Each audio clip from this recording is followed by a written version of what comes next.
Hello, everyone. It's Carl here from Brrraaains A Head-Banging Life, gbhblofficial for short, and it's interview time.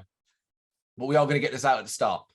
Call it nepotism if you want, call it taking a piss, whatever, because effectively I'm using my platform to promote my own son's work. But we are going to do this interview different to anything we've ever done before when we both have been on screen. If you watch our content, you'll have seen Dan before. That should be no surprise. However, we're not here to discuss, or not here to do reaction, we're not here to discuss anything else. We're here to talk about his band, Jawbone, and the recent release of their debut EP, Fracture. So first things first, Dan, how are you doing? 2022 has started off. How's things going so far at your end?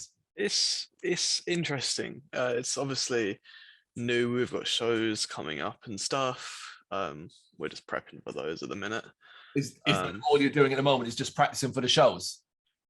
Pretty much. I'm doing what I do. Merch, bit, social stuff, promotion. You know, we've just put out the EP, so it's just a lot of pushing that at the minute.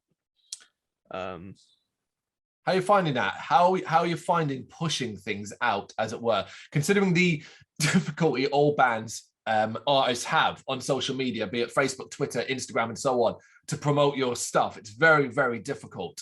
How are you finding it? It's actually not too bad because of Leica Graphics. I've obviously been able to use my platform there to share the Jawbone stuff, and it's gaining a following. As more people find it as well, it's growing. Adding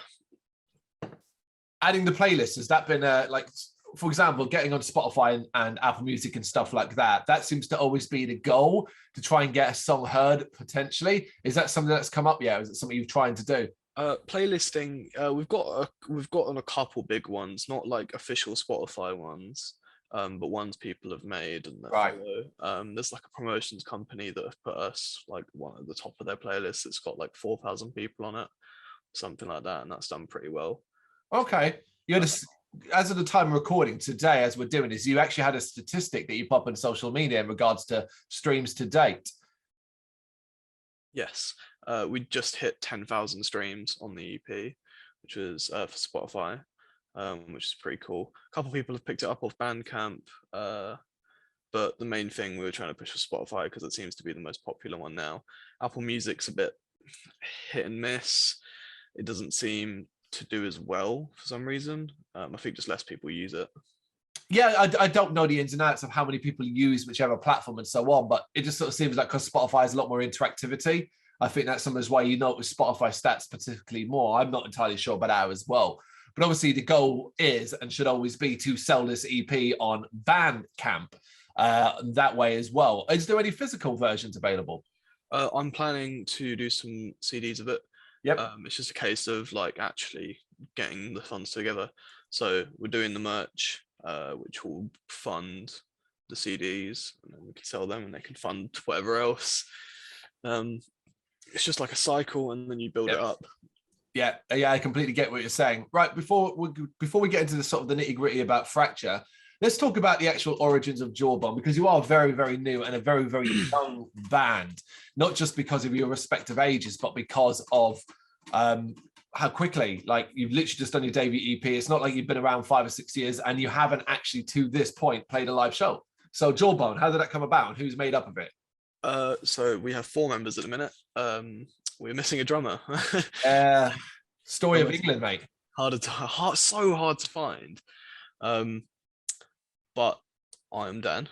Yep. I've been working in different alternative creative spaces, creating contacts and meeting people through freelance for the last 2 years.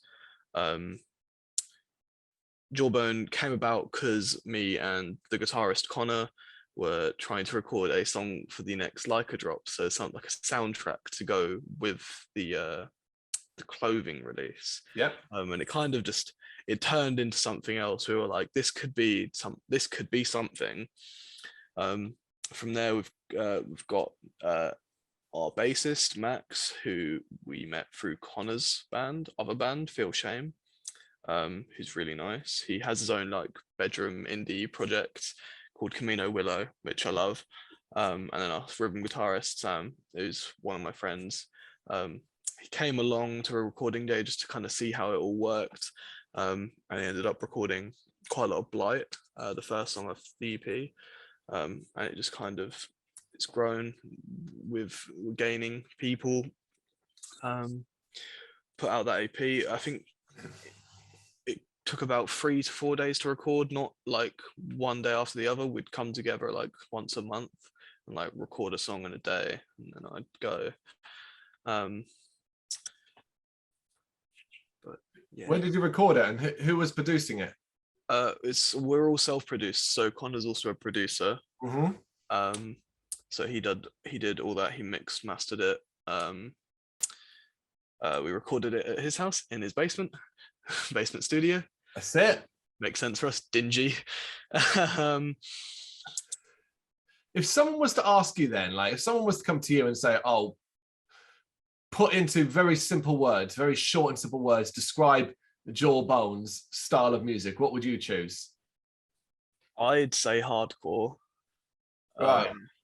Because it's got that slammy, you know, like 2 breakdowns a song, that sort of thing. Okay, would it be fair to say it's a bit of an amalgam, a bit of a combination of obviously inspirations and ideas from outside, from the entire wide metal world, right? Definitely. I wouldn't. We say we're a hardcore band because it's a lot easier to go, we're this thing, as opposed to we're a combination of all these different things.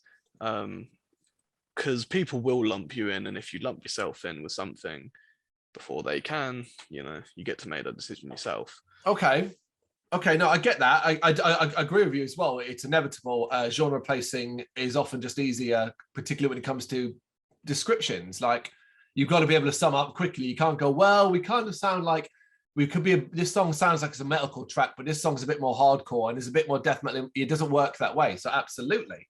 But then do you worry, or has it been a concern yet, that obviously with your wealth of influences that have come from all your own personal tastes and in the style of music you do, that you're basically limiting your audience by going more hardcore, when I would certainly suggest that to describe the EP Fracture as hardcore is stretching it. What would you call it?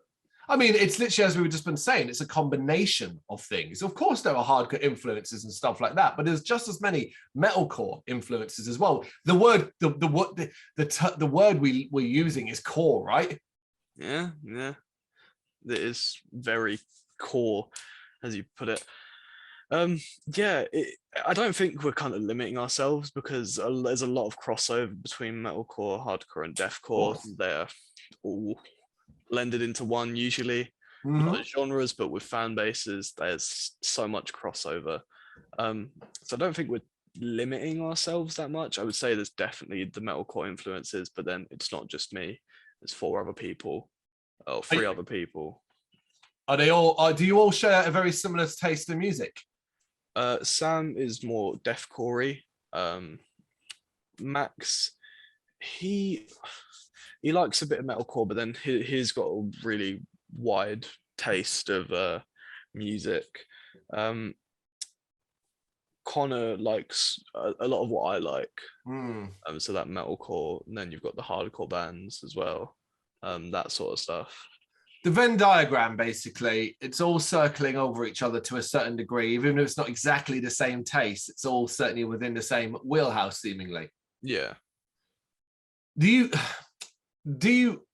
you see? And this might sound like it's insulting, but it's not supposed to be. It's more a question of what you see it as. When you first started Jawbone, or when you first considered, okay, we can actually make something out of this, be it an EP or an album, did you ever think then, okay, this is going to be a long-term thing? And do you still think it's or do you not think it's a long-term thing? It's just a matter of you're having fun, you're releasing the music. If anything comes of it, great. I'm kind of just going along with it. Yep. Seeing as we go, if it does do well, then, you know, that's the drive, isn't it? Yeah. It's doing well at the minute, so there's definitely that enthusiasm with us. It's kind of hard to put my finger, because we've just started out. It's my first band, and there's no I can't really predict what will happen. Of course. Um, But it's more your mental state. It's more the mentality of it. So, you know what I mean? You have your fun and you've had your fun and you've written the music and you've worked your way up to releasing it. It's out now. And then it's like, okay, well, what comes next? That's what often is not the question that you're going to be asked, but the question, I guess, that belongs in your head. What do we do next? Okay, we're preparing for a couple of live shows, but are you considering working on new music? Are you writing new material? Is that something that's coming up? Particularly as well, you have to fill a set list. Oh yeah, definitely. Yeah, we are writing new material at the minute. For what I presume, I think we have planned to do a standalone single and then a second EP, because albums aren't being received as well as EPs, Okay. listener wise, because it's quite long to get through, especially for a smaller band. Yeah. It's a lot more effort and a lot more time and money to put into something that might not get listened to all the way through, when you could just release that as two EPs, and put, you could spend double the time on 5 tracks. No, I completely understand what you're saying, particularly when you want the problem is you write an album's worth of material and you put that out, you can't really follow that up for quite some period of time. And then you might end up in a situation where as we know, you're quickly forgotten on the internet. So if you're regularly releasing stuff, be it singles or EPs, I guess the idea is you're still in people's mind, right? Yeah, you keep I'll use Static Dress as an example. They released like 8 singles before they've released an EP. Yeah. And straight up, they released the EP in December, and they've just announced an album to come out in the spring. So they're definitely, they're keeping people's attention. But surely you would agree then as well that, like, as good as that is, if everybody's doing it, nobody can get attention then, because there's too many singles. Yeah, I mean, the Static Dress singles were like 8 over the period of 2 years. They'd kind of do them like quarterly. Yeah, that makes sense. Yeah, you're not doing them monthly. Yeah.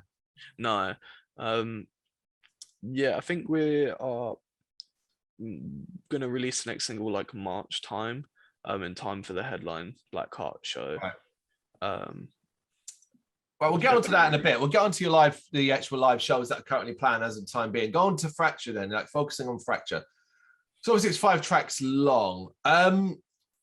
If you were to sum up the album with one word, how would you describe it? The EP, sorry, the album. Pissed off. 2 words, but why? That's the question. I mean, because that's a fair summation. I think that's a fair summation. I think the word angry is fair. But then the question's always going to be, particularly, I guess from an older audience who will automatically judge you based upon your ages and lyrical content. So you answer it here then. Why are you pissed off? I wrote some notes in preparation. It's mainly to do with the fact that I'm just not happy with the state of the world. Right. How things are working, how I'm seeing people being treated politically, a lot of it is very politically charged. Of course. It's not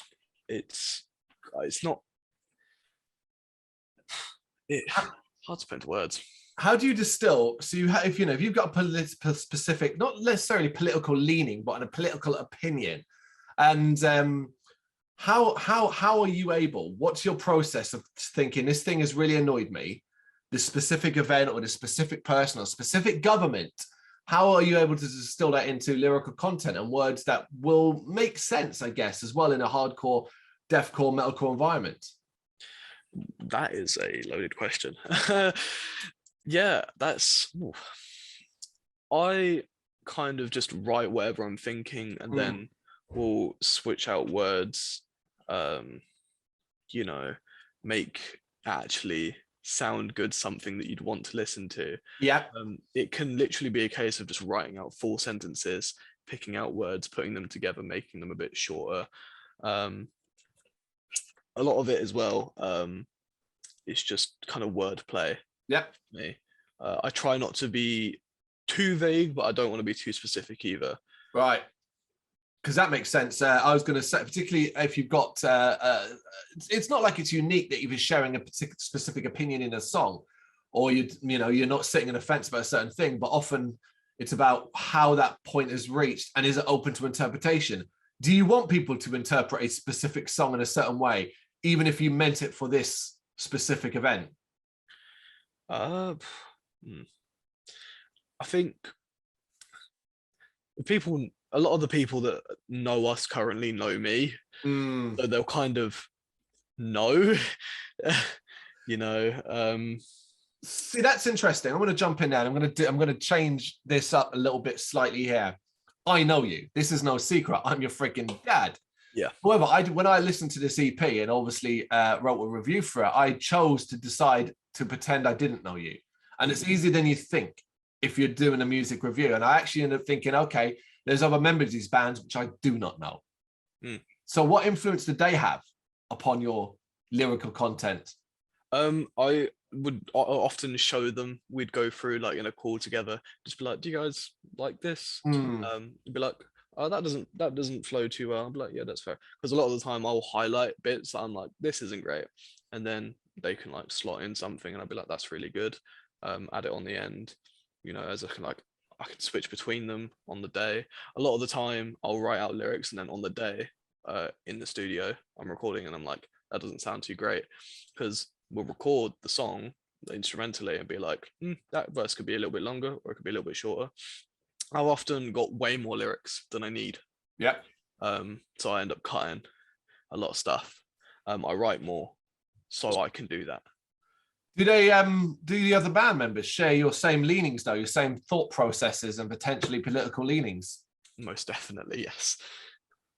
Okay, so who do you use then? Have you got anyone in the band's life that can work as a what do I want to say? Someone to offer a different opinion, even if it's not necessarily one you agree with. Do you have anyone with that can potentially turn around and say to you, okay, that doesn't work because what you're actually highlighting is this and so on and that, and it doesn't work in the context of this? Or, for example, if you write a song or some lyrical content about a specific subject that then turns out to be disproved or wrong 6 months down the line, does it date your song? Do you have anyone like that who works or is in and around the band? No. Yeah. No, not really. Would you like someone? Or do you think it doesn't matter? I try not to write about specific policies or you know, stuff that's not like events, stuff that I've seen happen with my own eyes. Yep. For example, like hyperbolic picturesque. Yep. It's meant to be how about like the country presents itself. It is a super nice like royalty and crumpets. Yep. Blah blah blah. But then you kind of go to certain like parts of London, like Lewisham or Woolwich, for example, and they are not that at all. Oh, he's throwing some shade at Lewisham and Woolwich. Yeah, man. Oh, controversial. Yeah. A lot of people there like live in poverty. There's like loads of homelessness. And these people that literally it's going to sound so contrived, their ivory towers do not care.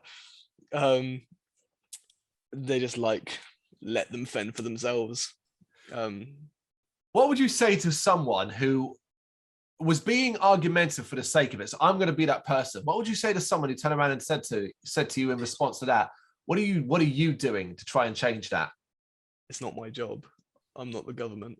No. I mean, you know what I mean? Like in the sense that what are you doing on a local level and stuff like that? I mean, of course, highlighting the big one for me, I mean, I'll almost answer for you, I guess, to a certain degree. But for me, I suppose it's talking about it, right? Do you feel as though like a track like Hyperbolic Picturesque, you're actually delivering that conversation in a readable and understandable way? I think that was the first song I wrote lyrics for ever. Yep. I think going back now, I'd maybe change a bit of it. Okay, well that's cool. Yeah, it shows you've learned something from it, I guess. Because we recorded the songs like, I don't know, a month apart each time. There is a certain quality jump in between. Hyperbolic was the first one we did, Spitting Teeth was the second, and then Light was the third. My vocals have got a lot better. I think Light is the best song on the EP, and that was the one we did last. We were really cutting it close on that one, actually. How close? I think we recorded it December 11th to be Oh released wow, yeah, the okay. 1st of January. Yeah, that was kind of real close, but I wanted to do an extra one because I think it would have been a bit short otherwise. Yeah, I mean, it's an EP. You want to keep it tight and short as well, but it is a decent length on that sort of thing. What's been the feedback? I mean, not just in your circles, e.g., the people you know who support, like it, and Jawbone, but the further afield feedback. Have you received much, and what have you found it to be that you have? A lot of people being nice to us about it, really.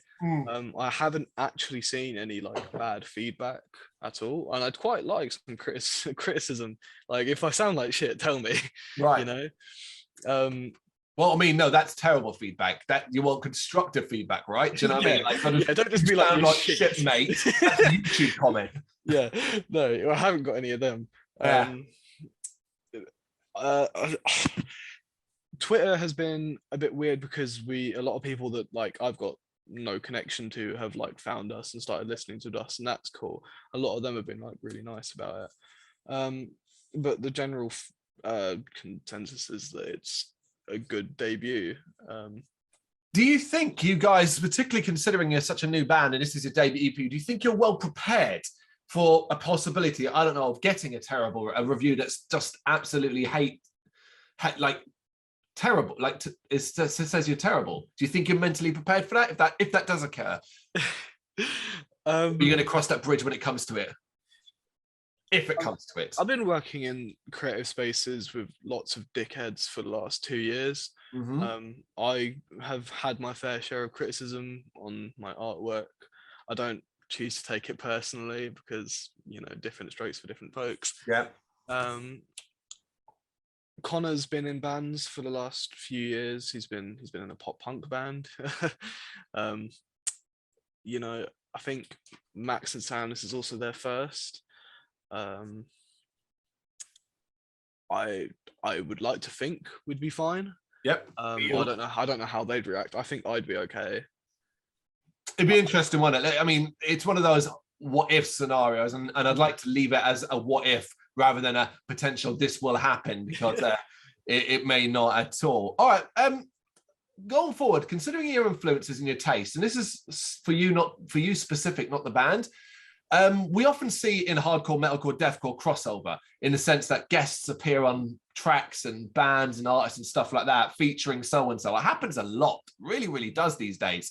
If you could write a Jawbone song in the future and have someone guest on it, who would you choose? Anyone you want, really. Anybody I wanted. My first thought was Will Ramos from Lorna Shore. Okay. Because he's got some he can make disgusting noises. But I'm not sure we would work too well together. Like, I think we've got it's not similar, but similar enough that it wouldn't be that different from what I just normally do. Right. Okay. That's I haven't really thought about that. Because of course there's like what? I mean, yeah, it's you have quite a wealth of vocal influences. Actually, then we'll move on and ask this next question and see if it triggers something in mind for that question. Who would be your go-to number one vocal influence? You're like, yeah, that guy's who I want to or would aim to sound like, or she. Wow, yeah. I really like Lockie from Alpha Wolves. His vocals are really nice. I really like the way he does it. I think because I've been such a big fan of them for years, people have instantly gone, you sound like Loz from While She Sleeps, without even knowing that I have been a fan of. Okay. Yeah. I was like, that's cool. He has a bad vocal technique, but I'll take it. But I really like, Alpha Wolf's vocalists. Okay, so going forward then with Jawbone as well, particularly as we are starting the year of 2022, do you think as a unit, again, this is all of you together, do you think you're kind of well-versed mentally and prepared for how being in a band is these days, e.g. the desire and the need to constantly post on social media and to push it regularly as well, because as a follower of your stuff, and I know social media is part of the problem, it always seems to me like you don't push your stuff enough.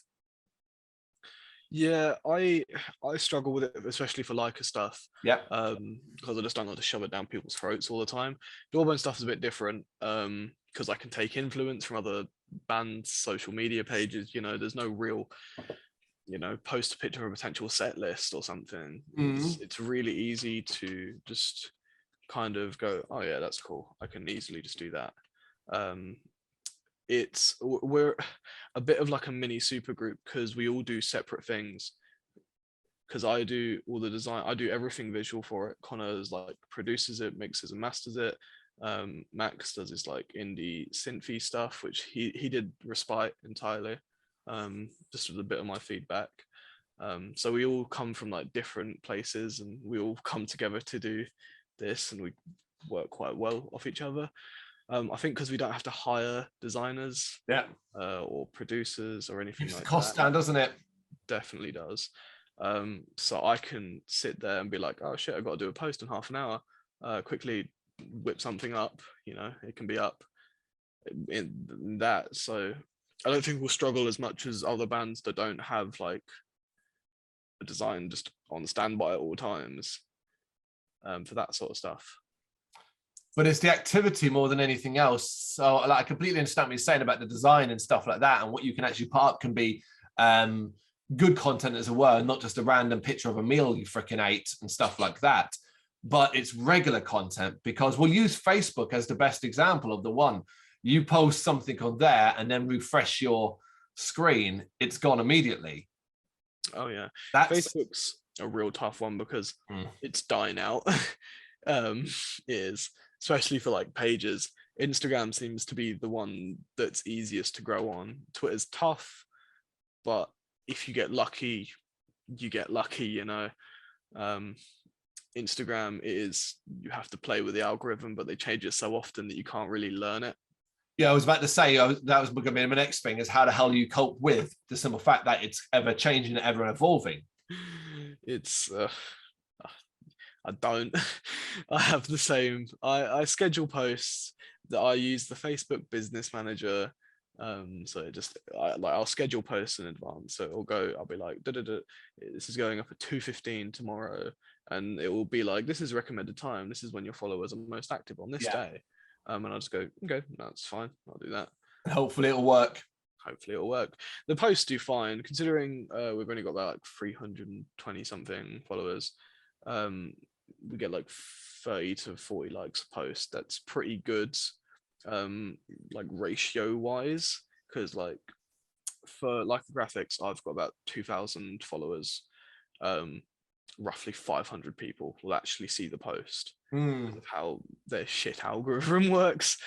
I get like, some days it will be like, oh, all of your followers have seen this post and more. We put it on the explore page, and then I'll post again the next day, and it'll be like 4 people saw this post. It just depends how much they push it. Yeah, no, I can put, obviously, as a person that uses the exact same platforms to try and push other stuff as well, I completely understand. Talking of them pushing stuff, because obviously one of the major things you kind of want to push is these upcoming live shows. Now, we're talking about 2 specifically, one in February and one in March, 2 quite different ones. Take us through February's one first. What's the plan here? Where is it? It is in Devonshire Arms in Camden. I have never seen a band play there. I have been in there for drinks. Yeah. But that's about it. We are first on. It's not going to be a very long set. We don't have much to play. We're just going to play the EP in full. That is the plan. For the March one, we are headlining, so we're going to have we've got a bit more time for that as well. So we're getting some more material prepped for it, you know. Once again, it's a half an hour set. It's not crazy long, but it should be a fun time. That is in the Black Cart, also in Camden. I mean, they are both 2 venues I know very, very well, and 2 very different sort of attempts at shows. As you say, the opening band at the Dev, it's unique, and then to be doing March afterwards, a headliner at the Black Heart. Do you know what I mean? There are big bands that headline the Black Heart. It's something to be proud of for sure. what's the hope, I guess? What is your hope? Like the dev one's difficult because it's a pub and there's going to be Patreons in there anyway. So I want to necessarily say, what's your hope for the dev? I guess your hope for the dev is probably as simple as just play the set. Hopefully no one walks out or throws a beer at you and prepare for Black Heart, right? Yeah, it is like its own mini practice session. It's good to actually have it and not have the Black Heart be our first show. Yeah. Because I am going to be shitting myself for it. It's nerve-wracking. It's going up on stage in front of people. The thing is, both of them are free entry. Yeah. The one thing about the dev gig is it's on the same night as Face Down, which is like a club night, happens in London. It's really popular with the alternative scene. So we've got to like compete with that. We don't have that for the Black Heart. It's on like a Sunday night. It is going to be a late one, but don't count your chickens yet, mate, man. With the amount of bands that are being having to reschedule shows and all that, you'll end up finding that that same date the entire area Camden will have other bands playing around. Yeah, the thing is though, it's free entry, so anybody can walk in. Yeah, That's the whole reason we did it, so we can pack out a room. Like you can just walk in, like you don't have to pay anything. People I know making the trip because they don't have to pay anything, get the travel, have a few beers, watch a band, watch 4 bands. It sounds very, very appealing. Make sure you get down to it. So what about then, I mean, I don't know how much predictions, not so much that, but I guess what's your hope for the remainder of 2022 in regards to Jawbone? Are you just going to kind of get to these live shows and then see what happens? We want to book some more shows because there's the goal, really. It's momentum. It's keep the momentum up. We're gonna hopefully record and release some new music, keep playing shows, do some merch, do general band things. Let's hopefully grow with it. As you put in your review, experience and refinement and time. Yes, absolutely. That's the thing. It can't be overlooked. This is a very, very impressive debut EP from young band, young people with modern thinking, but it's still plenty more to come in regards to that. So if anyone watching this wants to find you, what is it? Simply Jawbone, yeah? Everywhere. Just put Jawbone in everything. Yep. Yeah. Jawbone. It's very red. We like the color red. Yeah, I was going to say, particularly watch out for that in Bandcamp, because if you put in Jawbone in Bandcamp, you might find there's a lot of other bands, as there are for every other fucking title, because the heavy metal name generator is being overused. So yeah, look out for the red. That's the thing. Yeah, there is a couple other Jawbones. Thankfully, none of them are metal bands. There's a guy called Jawbone who his most popular song is "My Bucket's Got a Hole in It." Okay. It's not very good. It's like a country song, like proper. I haven't heard it, so I'm not going to judge on that. Right, before we wrap this up then, what is your personal favourite song from Fracture? Blight. Why? I think it's my best vocally. I think it's our best instrumentally. It's also very fun to play on guitar. I really like the intro for it. I was just really pleased with how the whole thing turned out. I think second favourite would be Respite. Interesting. Okay. All right. Well, mine is I can't say it properly. Internecine. Internecine. There you go. That's it. Fucking come up with simpler titles, please. No. Yeah. All right. Dan, thanks for taking the time to do this. That's okay. Thank you very much for watching. You can check us out on gbhbl.com as well as on Facebook, Instagram, Twitter and Tumblr. Go to Patreon to help us out over there. That's patreon.com/gbhbl, as well as Big Cartel, where you can find some of our merchandise. We have a podcast running on SoundCloud and Apple Podcasts. And of course, if you like this video, do us a favour, hit the subscribe button and help the channel grow. Games, horror and heavy metal. What else is life for?